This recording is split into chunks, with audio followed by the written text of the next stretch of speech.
One of the hardest questions that we get is, what is your favorite place to go sailing? Because we love them all. So today we're going to talk about what we love about sailing in the Bahamas. So if you're new to the What Could Go Right podcast, I'm Emily Orton. And I am Erik Orton. We sailed for a year with our family in 2014, and then we wrote a book about it called Seven at Sea. And we hope to inspire you to consider living a little more boldly, maybe come sailing with us. And our hope with this episode is just to help you move from fear to freedom, one adventure at a time. Welcome to the What Could Go Right podcast. We are your hosts, Erik Orton. And I'm Emily Orton. And here we talk about personal growth and sailing. In 2014, we moved aboard a fixer-upper sailboat and bootstrapped a year sailing with our 5 kids, and it changed our lives forever. We tell the whole story in our memoir, our book, Seven at Sea. On this podcast, we want to help you go from fear to freedom, one adventure at a time. So let's talk about what we're doing right now, and then we'll talk about the Bahamas. Okay, yeah. So we are trying something new. Normally, we would kind of say at the very beginning of the podcast, and then we'd say, hey, Ethan, you can go ahead and drop the intro in right there. So Emily just kind of like recap the intro. So Ethan, we're not sure if, talking to our editor now, not sure if we're going to just let this roll out as one complete file, or if we're going to actually do some of the dropping in like we have in the past. But we're doing a live stream for the first time, which we said, oh, that might be fun. Last night, I think we said, oh, we should maybe try that sometime. And today we're like, let's just try it. Let's just try it. And so you may be commenting or joining in, and we have no idea how to see that or know that. So if you're there and you're saying anything, forgive us. We're not trying to ignore you. We're just doing something new. And okay, Emily's getting out her laptop and she's going to look there. Anyway, we don't know if this is, and we may do more of this, we may not, but we're just trying it for today. So if you're joining us live, and like I say, if we're not responsive, please forgive us. And but we will package this up and put it up as a podcast episode. So if you're listening to this and you didn't listen or watch it live, totally fine. You're right where you need to be. And I want to say this is totally par for the course. Our company is called The Awesome Factor. Our podcast is the What Could Go Right podcast, and our trips are navigator sailing trips. But this is totally par for the course that we are always inviting you to do things that we are also willing to try. Like when we say get out of your comfort zone, try something new, it doesn't have to be the perfect circumstances. Just take a small step. And sometimes those small steps are the shakiest, scariest steps of all. We also live that way. And this is an example of us doing that. We're not afraid to face plant. So, okay. All right. So Emily is actually tuning into our live cap. I'm going to turn off the sound. Yeah. Yep. All right. So that's what we look like live. Ta-da. Okay. All right. Well, so back to the Bahamas. Let's just talk about the Bahamas. That might be distracting to me. Okay. Do not look over here. Okay. I will not look over there. This direction. I will not look over there. All right. So we're going to talk about the Bahamas today. Yes. So I want to start out talking about the Bahamas by sharing that people always also love to ask our kids, like, where were some of your favorite places, or a superlative, like where was your one favorite place of everywhere that you sailed in the year that you lived on a sailboat. And Lily is always very confident in her answer, Bahamas. And she was 6 years old at the time, and she was quite short. I wish she was here to help us record this. And what she loved about the Bahamas is that the water was shallow and warm. There was one place that we anchored.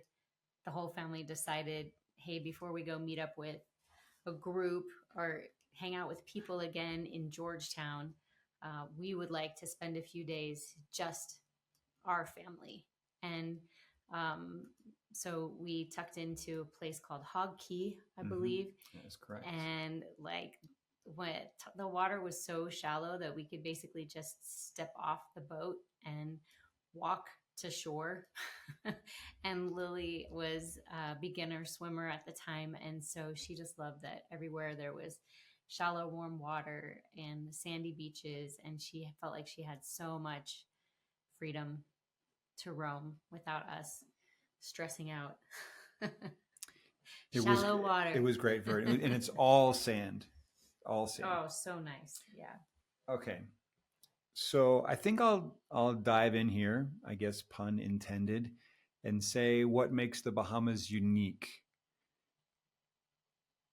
As Emily was saying, people always say, "What's your favorite place?" And we only go to places that we enjoy. And we only go back to places that we enjoy. And the truth is, we enjoy them each for different reasons. And I'll just begin by describing. Some of you may have already been to the Bahamas. Many of you presumably have not. The Bahamas are a flat chain of islands, coral reef islands off the coast of South Florida. And they extend most of the way down south towards the Turks and Caicos. And then there's a little bit of a hop, and then you're in Puerto Rico. So the thing that makes the Bahamas unique is that there's a big shelf underneath the ocean surface, and it's the Bahamian plateau, I guess you could say. And these islands are just the tips of this plateau that barely stick up above the water. And all around the Bahamas, it's deep, super, super deep water. Between the Bahamas and Florida, it's super deep. And then around them, it's deep. But it's just this big underwater plateau. And the islands are these top of the table, so to speak. And so what makes them unique is that they're very flat. And as you sail, you have wind coming. We've talked about the trade winds in other episodes, and the trade winds blow from the east. They come across from Africa, across the Sahara Desert, and they continue across the ocean, and you can build up a pretty big swell. And so if you're sailing in that swell, the boat is moving big undulations, and it can get pretty rolly, as we say. The nice thing about the Bahamas is that we can sail on the backside of them. So all the waves hit on the east side of the Bahamas, take all the swell. But because these islands are flat, the wind will keep going right over the top of them, and the islands absorb all the swell. So we will most often sail on the west side of the Bahamas, where the water is quite flat, but the wind is spectacular. And so you have relatively flat water and good wind.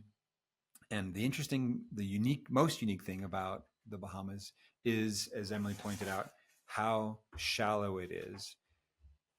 We will go sailing for a week, and the water depth will never get above 30 feet. And most of the time it will be between 15 and 20 feet. And the boat needs a minimum 3.5, 4 feet, I would say 4 feet of water depth to move before it starts touching bottom. And very often we will anchor in 5 feet of water. So to Emily's point, it's very easy to just hop out of the boat, and it is not uncommon to be able to touch bottom just being right around the boat.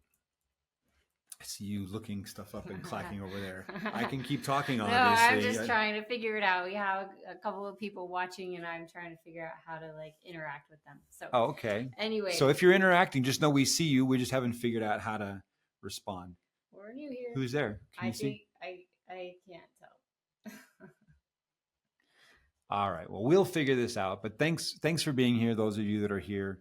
And sorry, we don't have this all dialed in yet. But like I say, we're just trying something new. So, did you have something you wanted to bring up? Oh, just I think you really hit it bang on the head that one of the things is so great about it is that because the islands are so flat, you can have protected water but still get all of the wind. And that's one of the things that makes it amazing. What can you tell us about, obviously that makes it ideal conditions for stand-up paddleboard. What can you tell us about the snorkeling?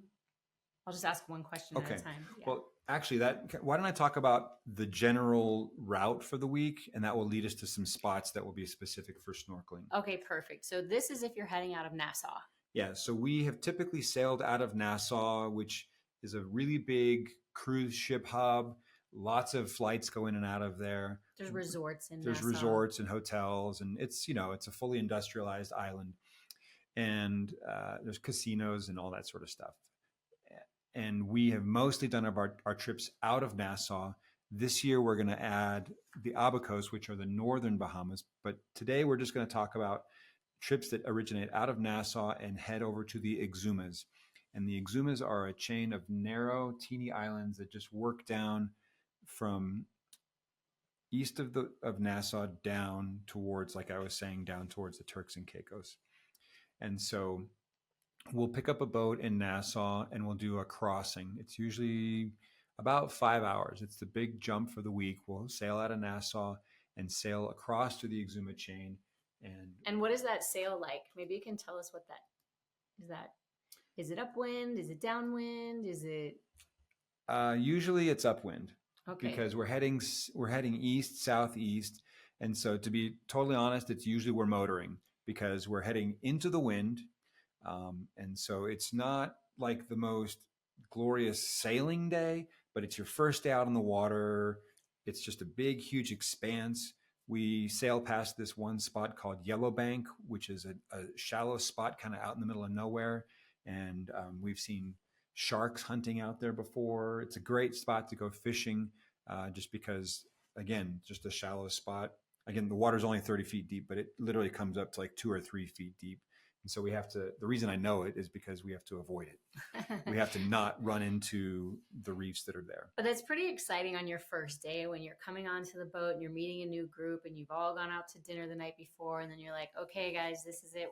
You wake up in the morning and you're like, we're on a sailboat. And this is probably the most fun time to do an upwind sail because you're new to everything. And what you've seen in movies and on TV is the wind in your face and maybe like water splashing towards the boat as you cut through it, and maybe the waves rolling across the bow and stuff like that. So yeah, so that's a good day for it. And then after you go through and say, like, we've had this glorious week in the Bahamas, but you arrive, everyone's like, we just did that together, and you're listening to your fun music and having your lunch, and then that's nice. You can tell us on the way back. Then it's going to be a gorgeous downwind sail, and you'll be like, oh, this is nice. Yeah, and the winds, the direction of the winds in the Bahamas are pretty steady. They're not as consistent necessarily as the Caribbean. And so sometimes it will come from northeast, east, southeast. And so it does, the point, what I call the point of sail, does shift a little bit, but generally we'll be motoring over to the Exumas. And it's a great day to just be out on the water and enjoy and kind of get used to being on the boat. And then we get to the Exumas, and we'll usually go to a place called, I got to zoom in and out of my map here. I want to say Leaf Key. I shouldn't have said that. I was going to, zoom. Google Maps is not loading fast enough. Allen Key. We usually will make it to Allen Key or Highborn Key, and just a great little anchorage. There's beautiful, teeny little tucked away beaches, and the Bahamas is all about white sandy beaches. A lot of places that we go have beaches and they're lovely, but the Bahamas, they're like white powder sand beaches. We have this one picture of our family. We were just all hanging out on a beach one night, and I think Lily had taken off her swimsuit. Nobody else was even around, and she was only 6 years old, and she was so covered in sand, just like in that powder. It's so fine that it looked like she was wearing, looked like she was clothed, like she was wearing a swimsuit, because it was just this like super fine powder that she was like a donut rolled in powdered like a sugar. donut, exactly. And anyway, like, just, it will ruin you. It will ruin you. Any other beach after these trips will be a drag, will be a letdown. Just kidding. So yeah, so we'll go to. There's some cool iguanas there. You can see these ancient iguanas that will just sun out on the Are they beach. like bearded? Yeah, they got, they're, I guess, I don't know what they call that, like bearded dragons. I remember some of the wildlife that I saw when I was in the Bahamas last time was just like sitting in the shallowest part where the water, ripples up onto shore, just have my legs covered and like a stingray just like swimming by over my toes. And um, then when we were anchored, just like a couple of dolphins just playing in the anchorage and Yeah, just really, yeah, it's pretty really magical. sweet. Yeah, there's fantastic sea life. And so, we'll get to Allen Key and drop anchor. And it's been a pretty full day at that point because we've been underway for quite a few hours. And then we'll usually head south because all the good stuff is you know anyway, south is the direction that makes the most sense. And the thing I love as a captain about the Bahamas is that anchoring is so easy. You just need to know how deep the water is. You drop the anchor and it's going to be a sandy bottom. Oh yeah. If you listen, we did an episode recently about the conditions to anchor in. Yeah. And you always want sand or grass. I think it's episode 123, anchoring stable versus stuck. Yeah. And yeah, sandy. And so the Bahamas are great because it's just sand. Every now and then you'll get some grass. It's pretty hard to find rocks. And if there are rocks, you're really just trying to avoid hitting them. I would say as a skipper, I'm always zooming in super, super close because the water is so shallow that any little rock, we need to go between it, around it, but not through it because you can't go through it. Well, you'll bang into it, but everywhere else is sand.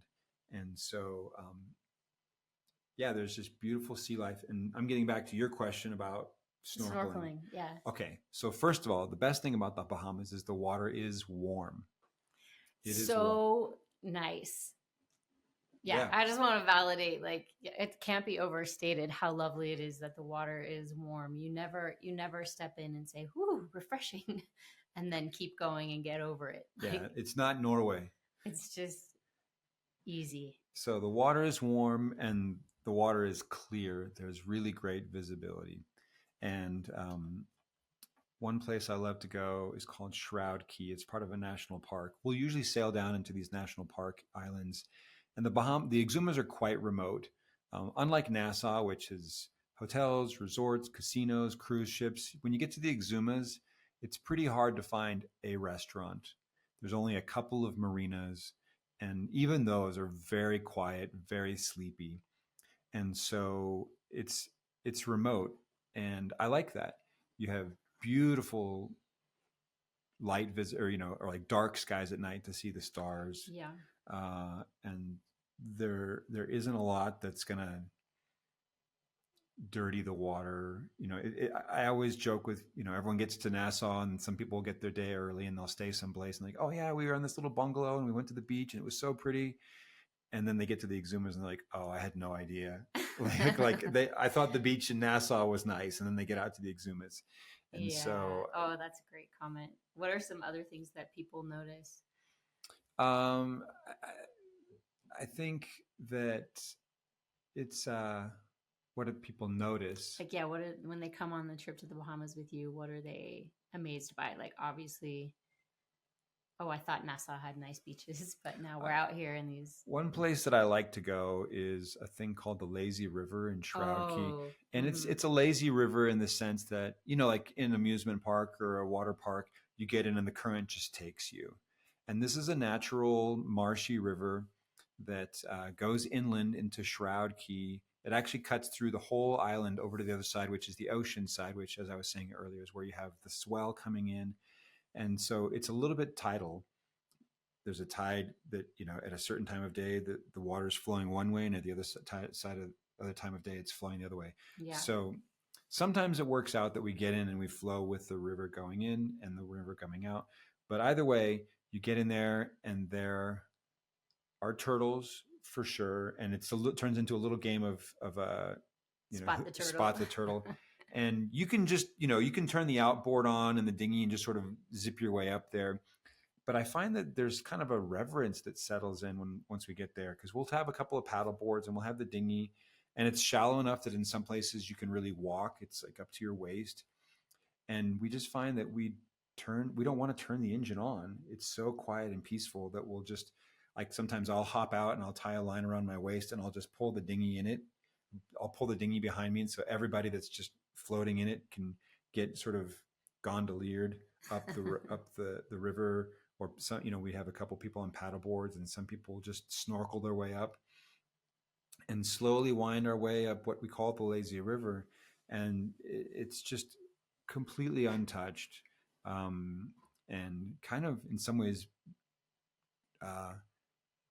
stark and barren, because the tide will go out, and then it's just sort of like these mineral deposit fields that are orange and tan with big stripes of red.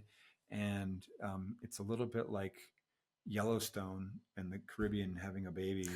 It's like very cool. I haven't been to Shroud Key. I've seen pictures of the lazy river, and correct me if I'm wrong, but I kind of feel like this is one of those places on the planet where the pictures just don't do it justice to really being like, if you went there, you wouldn't be like, oh yeah, I saw a picture of this. It's exactly what I thought. Like, it would still be like, whoa, in person. Wow. Well, yeah, in person, it's a 360 experience, and it's visual, but also tactile. And so the pictures can give you a sense of the colors, but you're not going to, there's like an aroma that comes off of the mangrove roots and the water and the mineral deposits. And so there's a smell to it that makes it unique. And then the temperature of the water. And then the fun thing is that it ends up in this big basin on the other side where it faces the ocean, and you can see the winds come, or the waves come crashing in. But there's a big sand barrier that has been deposited out there by the river. And so there's a break, and the water comes over these sandbars, and it literally will be ankle deep. Sometimes the sandbars are above the water depending on the tide. And so there's just this sort of big field of sand and water that you can walk around, and you find little divots and you can sit down in it, and it's like hanging out in a bathtub. And there's also a little hill you can climb up, and by a hill, I mean, maybe you gain maybe 75, 80 feet of elevation, but it gives you enough, because everything is so flat, you're at the highest point, and you have this beautiful, being up 70 feet, you have this beautiful 360 view of the ocean and the inside channel and the river. And it's just fun. It's just fun. Yeah. And then you just make your way back to the boat. So that's one of my favorite spots to go to. Yeah. What else? Where would you go after that? We keep working our way down the chain, and there's a place, I need to get my names right. So we just talked about Norman Key. No, we talked about Shroud Key. Okay, maybe. Okay, so Norman Key is... There's also in the British Virgin Islands an island called Norman Island, but this is Norman's Key in the Bahamas. Okay, yeah. So Norman's Key in the Bahamas, there's a really fun snorkel spot. I love to see ocean sea life just as much as anybody else, but this one is cool because there's a plane wreck, and it's in super shallow water. And the legend is that it's, well, we know that it was a plane that belonged to the drug lord Pablo Escobar, and it ended up wrecking on some drug delivery, and the drugs were never found, but the plane is still there. And the cool thing is that it's in shallow water, so that you can literally, like, if you want to, you can stand on a wing of the plane and sort of still have, waist deep in water. You can snorkel this. You can definitely snorkel it. Like, you can see it just from, we can anchor the boat right next to it, and you can see there's the plane, and you can go swim around it. And it's a great sort of introductory snorkel. The only thing that can make it a little bit challenging, and not always, is it's in an area where there's a pretty strong current. And so you have to just be aware that the water is going to be moving you and factor that, especially if you're swimming to and from the boat directly. But we can also take a dinghy out there and just drop it off, or people can jump out of the dinghy and snorkel. And so you don't have to swim against the current. Yeah, and the fun thing about the Bahamas is that as we go down the chain, it's like, hey, there's a cool little island, there's a sandbar, and at any point we can just stop the boat and go and explore it. And you guys want to check that out? Let's go over there. Yeah, let's just go check that out. And it might be nothing. It may not even have a name.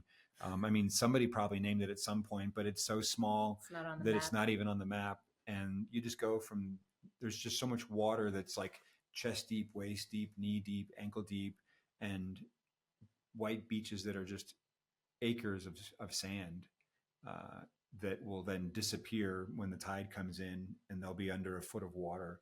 And so it's a constantly changing environment that every trip is different. It depends on where you go, which time of day, how that lines up with the tide, with the weather. And so it's just it's an ever moving, it's a living palette, I guess you could say. I love that, living palette. And it reminds me that you took a private trip to the Bahamas that was all focused on watercolor. And if that is something that you love to do, this would be a great place to bring your kit. I'm going to go get my... because we're live. For those that are watching. And get his watercolors that he made in the Bahamas. And I also want to say about that plane wreck in Shroud Key that you can snorkel. It's not just the airplane, like it's also fish. I haven't been to this location personally yet. That's why I'm asking him all of the questions, because what we did spend a lot of time in the Exumas, but there are so many islands and it's ever changing. Like you mentioned, 800, that there's no way we would, we'd have to just still be there if we wanted to explore everything. And we were there 11 years ago. So anyway, there's plenty to explore. So great. Oh, this is awesome. So this was my first painting. I want to shout out my friend Jenna Parkin. She teaches watercolor painting at the University of Utah.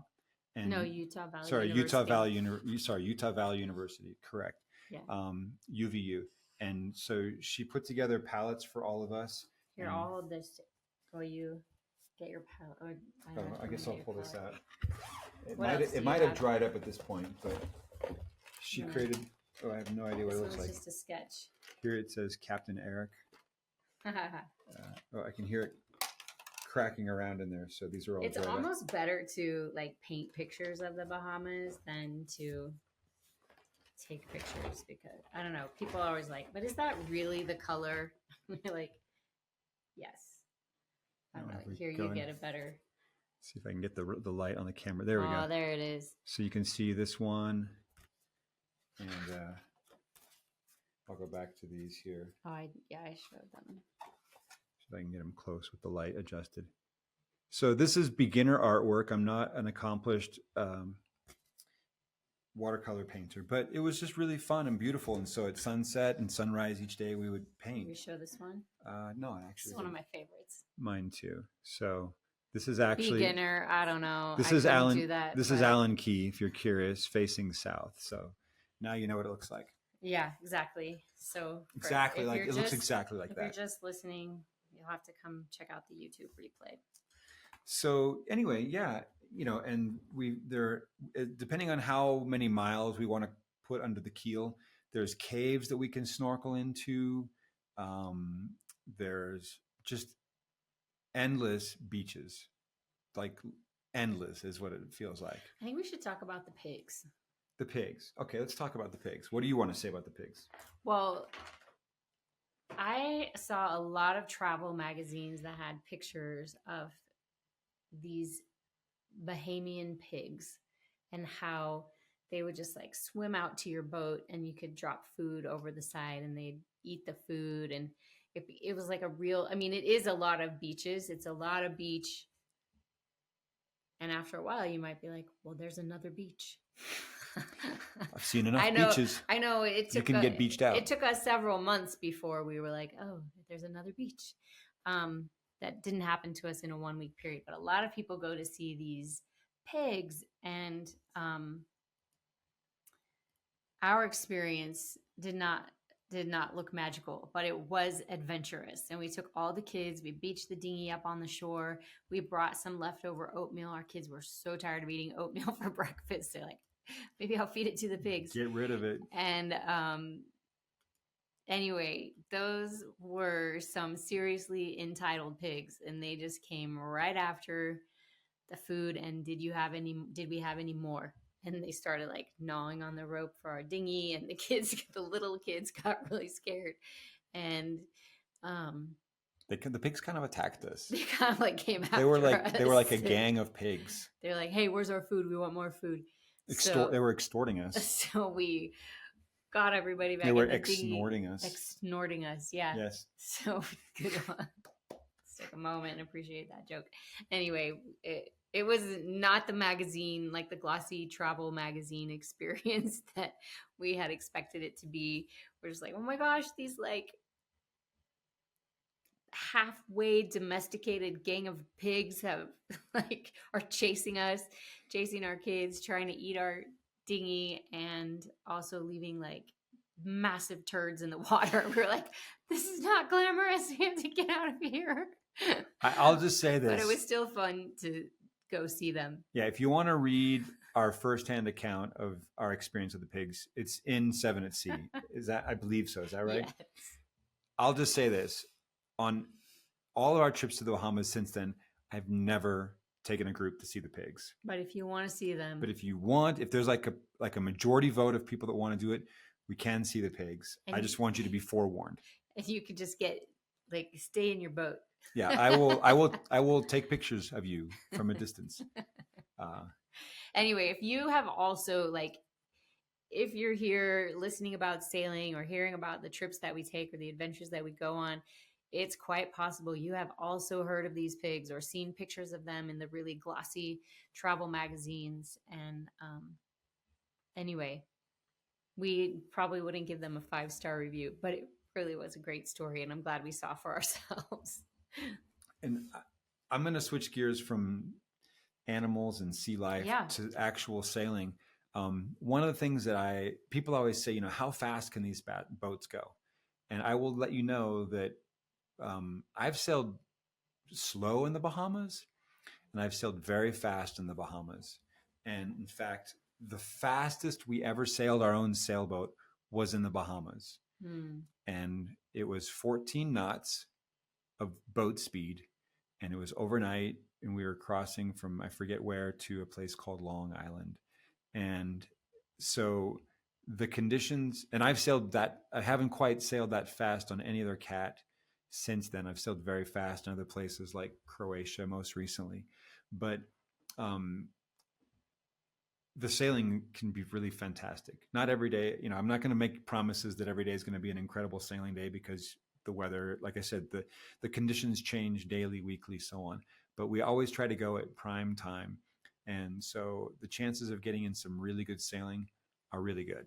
I want to say something about being slow, because we just sent an email out, or we're sending an email out tomorrow. And I have this quote from Pico Iyer, The Art of Stillness, Adventures in Going Nowhere. When you're talking about speed, you could catch some speed given the conditions in the Bahamas. And also, he says, in an age of speed, I began to think nothing could be more invigorating than going slow. In an age of distraction, nothing can feel more luxurious than paying attention. And in an age of constant movement, nothing is more urgent than sitting still. And I think that's one of the luxuries, the invigorating luxuries that you can really experience, like you said, in a 360 way in the Bahamas. Because most of these places you're talking about, there are not crowds.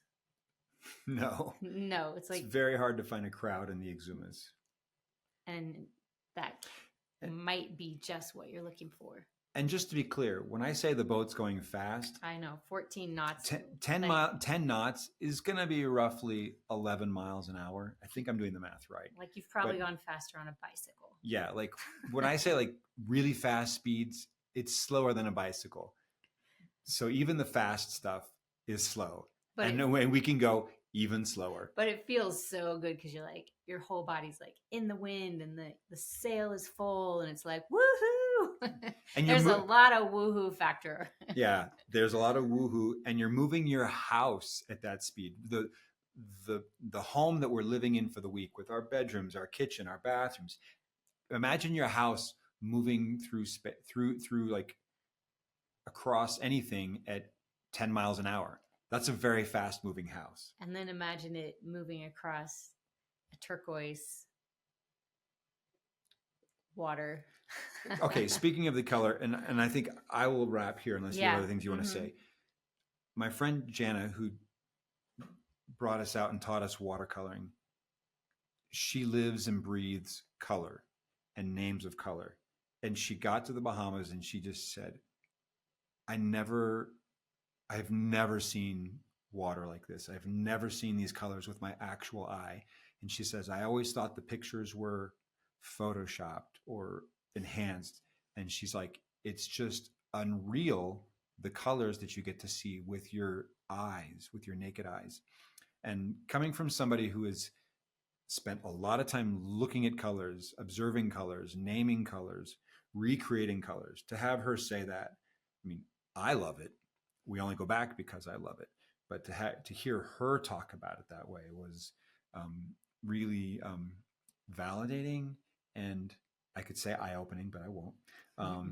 But also, I would just say kind of like it added to my appreciation, because somebody who has seen and experienced so much, appreciated so much, it helped me realize what I was having the privilege of witnessing. So that was one of the many, many things that went right on that trip. Yeah, and one of the many things that we love about sailing in the Bahamas and the Exumas specifically.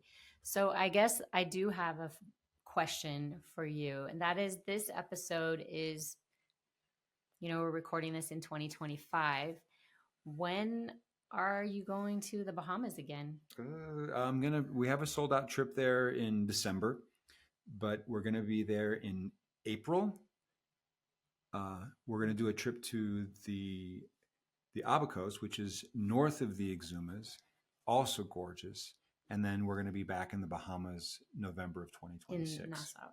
Sorry, okay. The Exumas. So the December 2026 trip is sold out. Mm-hmm. But okay. We'll be there in April, and April 13th through the 18th, and then we'll be back November 9th through the 14th of 2026.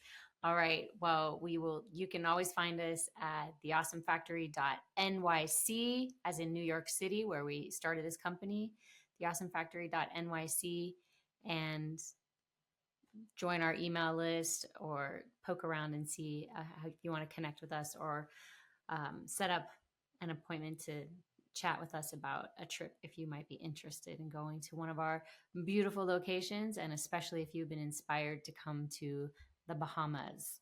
We would love to see you there. And we always end the episode asking you a question. What could go right? Hey everyone, before we sign off today, this is Erik, Orton, and I just want to give you the sailing update. A few weeks ago, we put out our schedule for the whole year, all of 2026. And I just wanted to highlight a couple of trips that are coming up that I think are really worth remembering. We are going to be spending the winter in the British Virgin Islands, the BVI. So we're going to do a trip early January, late January, and February. And I love the BVI, and I'm going to tell you why. It is easy to get to. The sailing is world-class. There's fantastic snorkeling. It's sunny at a time of year when, wherever you are in the world, January and February, chances are it's a little bit cold, a little bit gloomy. This is the perfect getaway for midwinter. So January 5th through the 10th, we're going to be in the BVI. We'll be there again January 26th through the 31st, and then again February 16th through the 21st. Another thing is, these will be our lowest price trips of the year. After these trips, prices jump to our new season setting. So if you want to get the best bang for your buck, BVI January 5 through 10, 26 through 31, or February 16 through 21. If you're feeling spendy, March, we are going to French Polynesia. We're going to do a one-way sail from Raiatea to Bora Bora. Bora Bora is gorgeous.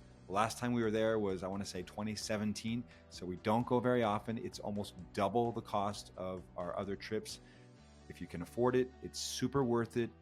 And it's beautiful. Imagine just like the biggest expanses of turquoise water and incredible sea life and fun restaurants and beautiful scenery. So if you want to go to French Polynesia in March, we're going to be there March 8th through the 14th.